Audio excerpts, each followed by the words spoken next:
Okay, don't tell me now. Okay, Ariel.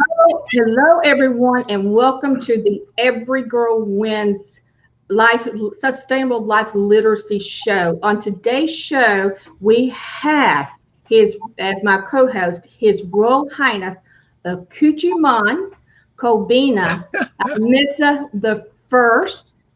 Private name Sir Clyde Rivers.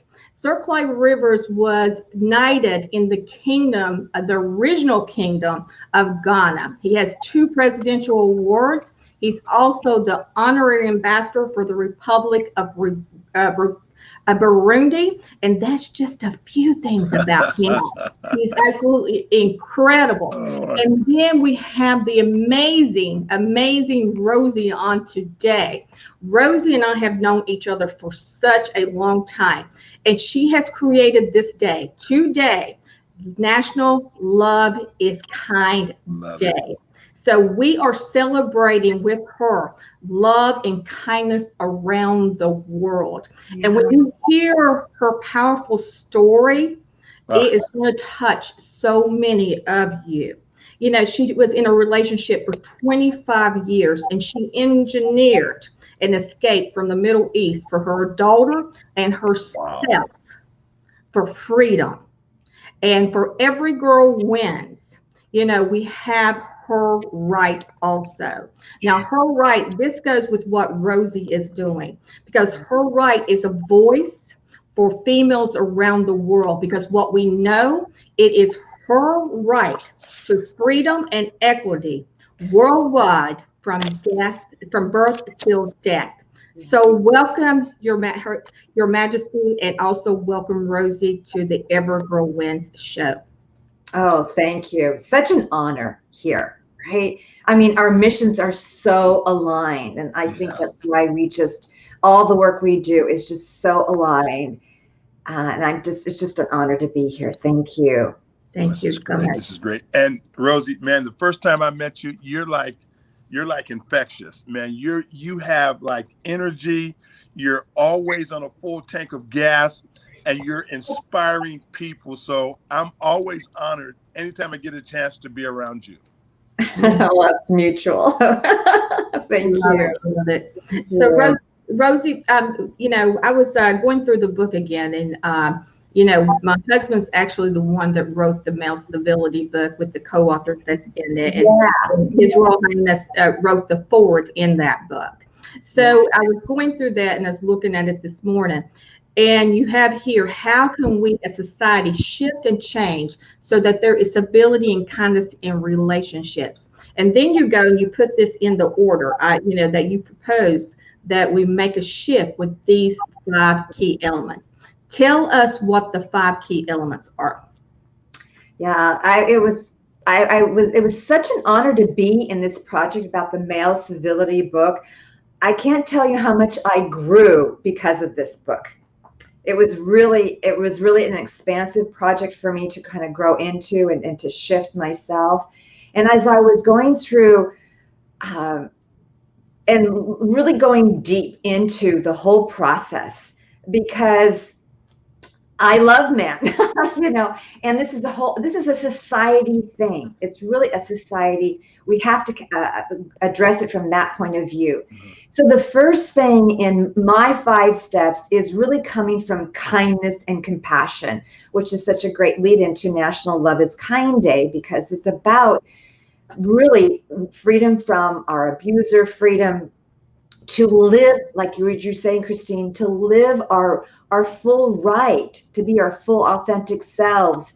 And the kindness really starts from being kind to ourselves. But as we're reaching out and creating this shift, it's to come not to definitely not to attack the men and say, you know, you're bad, even though that's what I thought when I first left, but really to come with compassion and kindness, because they're hurting too. I don't Mm, think any human being mm. when they're born have come from, well, what can I do to destroy somebody, right? Wow. But if you come from kindness and compassion and not from attacking, then it opens up a dialogue. It opens up that allows for a dialogue to happen. And that's the first key. Then the next key really is creating that awareness, right? We can't make a shift until we create awareness. You and I and Sir Clyde are creating that awareness. We don't live in a perfect world. We know that. But your goal, my mission is to make that whatever shift we can, and to start helping men realize, and women, that when they are being abusive and what that looks like, narcissism, sociopath, I mean, there's all different kinds of abuse. We know that's not how we're meant to live. We're not meant to live being put down. And I've had men come to me and say, wow, after they heard my story, which I really haven't shared yet, when they hear my story, they go, wow, if I don't change, I may lose my family. That was huge. That's the kind of awareness I want. And I want the women to realize that they deserve to be treated with kindness. They don't have to live with somebody putting them down, browbeating them, physically beating them, assaulting them. That's just not, it's not right, right? We have to really call it what it is, right? Absolutely. Yes. Man. Yeah. Do you have a question, Sir River? Yeah, Rosie, go, if you don't mind, go into a bit of your story, because as people hear your actual background, they're gonna say, how did this woman ever create a day of love and kindness with what she's walked through? So can you give us a little background on how you got to this point? Yeah, I'm from California originally, and I met my Lebanese Christian husband at UC Berkeley, and I moved to the Middle East, where I lived for almost 25 years. I lived in Saudi Arabia for about half the time, and Beirut, Lebanon, about half the time. And I want to say, before I continue, that as a culture, I love the Arab culture. When you know, we want to spread love and kindness to everybody. It's really true. I mean, every culture is beautiful, and they have beautiful cultures. And I have a lot of friends from both countries. I was in this relationship for almost 25 years. A quarter of a century of my life, I lived with abuse and fear. I was a vibrant woman working in Silicon Valley in corporate finance, and I just got crushed. When my daughter was a junior at the American University of Beirut, she was 20. I'll never forget that day. She ran up the stairs and told me, "Mom, you've got to get me away from my abusive father." And within 4 months, I planned the escape of our lives. You know, on a scale of 1 to 10, what my stress level was about 110. And the day arrived when the taxi was waiting for us to take us to the airport.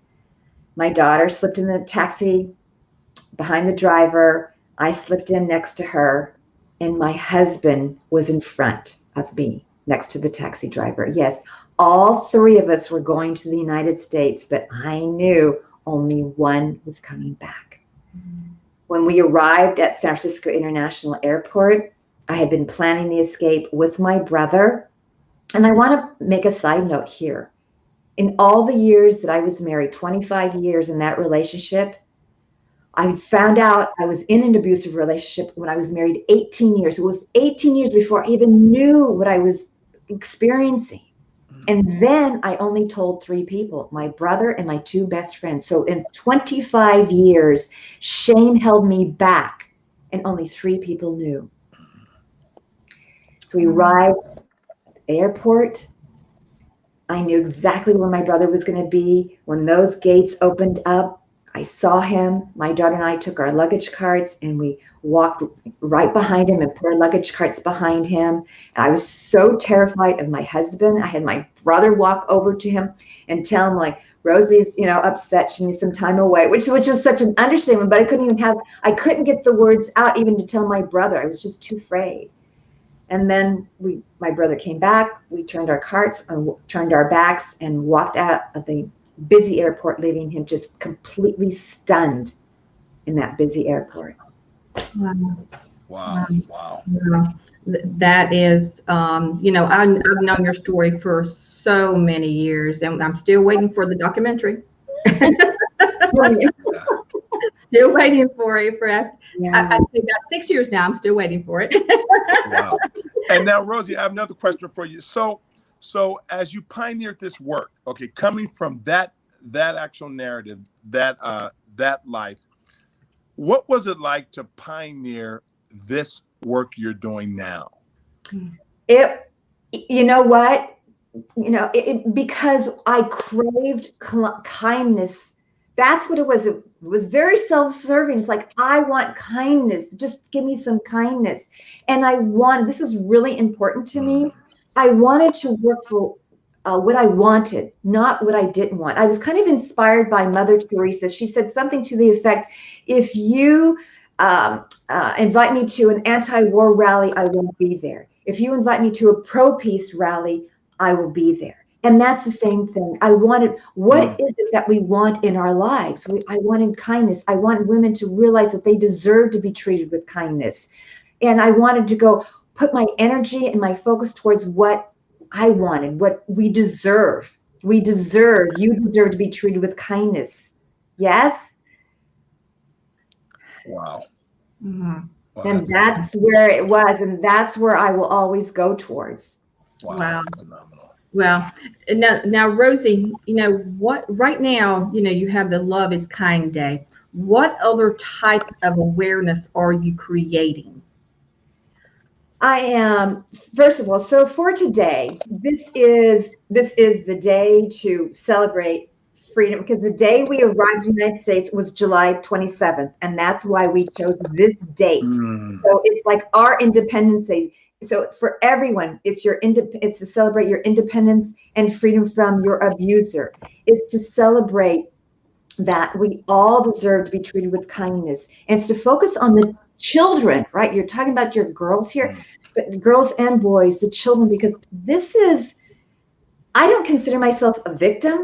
I don't consider myself a survivor. I don't consider myself a thriver. I consider myself a disruptor, a freedom maker, to create the path to freedom for these women and the children around the world. And when we create kinder, intimate relationships, we create kinder families, and then create kinder communities and a kinder world that lifts everybody up. Everyone profits from this when we are going towards that. So this is a day to celebrate and to recognize our rights, our right to how we can live and be our full authentic selves and not be afraid and living in terror. That real love is kind. It's not terrorizing. Real love is not controlling. It's caring. So it's getting one of our phones is ringing. Let's see here. Yeah. I don't know where it's coming from. It's not mine. No. But it's okay. It's okay. They'll hang up. Yeah, they'll be hang up. Oh, great. Perfect. I think it was me, but that's never happened before. So No. That's okay. Not live, right? It makes sense. Things happens. Rosie, I have another question for you. Like looking to have you in our male civility book was so. And first, I have to thank Dr. Ronald Kozacek for having the idea to talk about male civility, because it's really not discussed. And when you think about it, most men don't have good friends. They don't have good friends. So most men are alone without a whole lot of good friends. So to have you in this book on male civility, that's opened up a new conversation, and having your perspective to come into this book was very, very good for us. And it gave us a real good balance, because your experiences really help open the eyes to everyone in this book about what kind of things we have to look for. So I want to commend you for actually being in this book with us. Thank you. Yeah, and I wanted to. I gave you the first two, and there's three more, because there's 5 things, and I think the next one is really each person this is really key. Each person, so the man and the woman, taking responsibility for their own behavior. And that's really the first key. They have to understand what's happening and what's the impact. And women need to understand that they have a responsibility, not what happened to them, right? Not what happened to them, but to lead their lives. And believe me, I get it when you can't. A lot of times people say, well, you should just get out. Well, I understand. 25 years I couldn't get out, right? I made conscious decisions because in the Middle East, custody automatically goes to the father, and there's no way I would have ever left without my daughter. So women are constantly making difficult decisions here, but we need to keep. I just had that long vision. I just knew something was going to happen sometime. Now you can create a happy and joyful life. Dr. Christine and I are examples of that. Right? We're examples of what's possible, and that's what I want to be as well, examples of what's possible. The fourth one is to be able to, and it seems simple, but to process our feelings, to acknowledge our feelings. And this is where society has groomed women to be kind and nice and people pleasing. Society has groomed men not to show your feelings, not to feel their feelings. And they don't know how to, so they'll express it maybe in violence and things. Women do too, but we don't know how to express and feel our feelings. To let men, they hurt. Let them feel hurt. Let them feel what that it is without violence. That's a practice. Yeah. That will change the world. Teaching others how to feel your feelings. It sounds simple, but it is, but we have to practice it. I think, and then the fifth one is we have to change the court systems. It gets down to justice in the court system. Because if they're not held accountable, but if they're not held accountable, it's going to continue. We have to make these shifts, and they're big shifts. This is a long-term project, right? The work you're doing, Sir Clyde, the work you're doing, Dr. Christine, is just magnificent. And each one of us is taking that step to make this positive shift in the world. This is so good. That's really good. Now, Rosie. Now, the one of the questions that sometimes will come to me is certain things. And if they was looking at yourself, and if they was a 20-year-old girl that you needed to give some advice to right now, what would that advice be to her? I love that question, Christine, because I didn't know when I was that age, I didn't know what was important to me. What were my own values? Everyone, I just kind of picked up values like picking up seashells, shells at the seashore, right? For her, and this is what you're teaching, Christine, is what I love. It's really having her look like, well, what does she want? What's important to me? This is my life. I'm in charge of leading my life. And to own and become her really true, authentic self in that. And you can't do it until you create that strong foundation. If she knows who she is, what she stands for, and this is how I'm going to lead my life. And that it sounds scary for most women, even as I'm saying these words, like, wow, but that's going to change her. And those are the building blocks that you're doing, Christine. I know that. Thank you. Thank you. And Rosie, I have a question. What if you were to give advice to a man that's the abuser? What advice would you give them? I would offer him compassion first. As long as, and have him be aware. Does he see what he's doing? Does he understand the impact? Does he want to change? Does he want to lead a different life? I would actually ask him questions to have him think, what does he want to create in this life? And that's going to be the lead-in. And if he wants help, he can change. If she wants help, she can change. They both can create a better life for the world. Because those men are hurting. He doesn't know how he's hurting. He doesn't know it. Mm-hmm. He says, yeah, I want to know why I'm doing this. That is huge. It's really good. Yes, that is, because that's one thing I've always said. There has to be something that's happened in their life to be doing that, to a female. So there's got to be something, and that's happened to them. I've always And, said. and you know what? One thing that I always try to help people with, you have to create a space in your mind. Like if you're a person that like deals with anger, you have to create a space in your thinking to Mhm. where whenever you get to that place in your mind, you go to a different place that gives you time to think. Because the average person that's in prison over abuse, domestic violence, if they'd have had another minute to think, they may not be there. Yeah, that And is so true. it's almost like uh, uh, helping people with tools, and that's why I love the male civility conversation, because catch this picture for a second. Look at all the groups that are helping women, but how many groups are helping men? Mhm.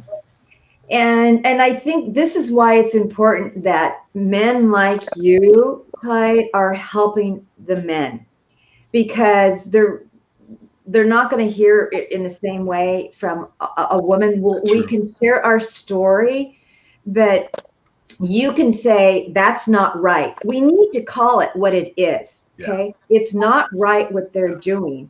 Yeah. But if they say, I don't want to be this way anymore, you're there, we're here to help them on that path, Okay. and to start recognizing what is it, because this is generational. This is why it keeps That's right. happening, right? It's from generation to generation to generation. This is why I call myself a disruptor. I want to disrupt Yep. that cycle of abuse. Yep. Right? Yep. Every Yep. time we say no, every time a woman says no to abuse and we're saying yes to kindness, we're disrupting this. Yes. Mhm. Yes. And Okay. that's why we're talking about the third point, taking responsibility. He's got to take responsibility for what he did. Yeah. Yeah. He just Yeah. has to, right? And you know what? We also have to address the institutions that look at women as second-class citizens, like religions. These are tough conversations, but they Yep. have to be had, because many institutions that actually view a woman as a second-class citizen is I'm going. This is where we have to address that issue from a systemic standpoint as well. Absolutely. I mean, that's just it. I was talking earlier how all of society, I mean, I talk to women like you do all over the world, right? So first of all, it seems like we all married to the same man, you know, and that we're all groomed to be, people pleasers, and we sacrifice, and all of this. Dr. Berry is in the book too, and I just love speaking to her, because you talk about a powerful woman, right? We don't want to take away a man's power, right? It's not about, we want a man to be a man, always. We just want to be recognized as an equal, and we will adore you. We don't need to be suppressed to adore you and love you. The more you just love us, are kind to us, we will do what you want, even without even asking, because that's what real love is, right? Exactly. And talking about Dr. Eberry, Dr. Eberry has put many comments in here. She's put reading Rosie's story in the Male Civility book. Whoops, I can actually show this. Reading Rosie's story, the Male Civility book, reminded me of the movie Not Without My Daughter. Yes. She was going to escape, but she planned it for months and made sure she took her daughter. Yeah. Yes. Yeah. Okay. And then we have another lady from the Facebook user. She says, "You're a freedom walker." Yeah. Yes. And then Dr. Berry again, she says, "Don't change those good values to suit a man. If he loves you, he will respect your values." Exactly. And that's why I was saying, what would I advise a 20-year-old, right? It's those values. Those love. You don't need to change. I felt like I was twisting myself into a pretzel to try to please my man. Well, that would never work. Yeah. And let me tell you, it's exhausting not being yourself. Yes, it Yes, is. man. I totally agree with you with that. So, Rosie, in closing, this will be our last question. Tell us how to celebrate Love is Kind Day. Yes. So many ways. You can go to my website. What I'm really trying to share today is the Love is Kind pledge. I want the world to get the Love is Kind pledge, and I can read it. If you give me a moment, I can read that for you if I can find it here. And I just, because it starts out, I am worthy, I am lovable, I deserve to be treated with kindness. It's really an empowering thing. You can get a copy of that by going to my website, theloveIsKindNetwork.com. Just scroll to the bottom. And also on Facebook, we have the Facebook event page on the Facebook National Love is Kind Day. Go there and say, you deserve to be treated with kindness. I deserve to be treated with kindness.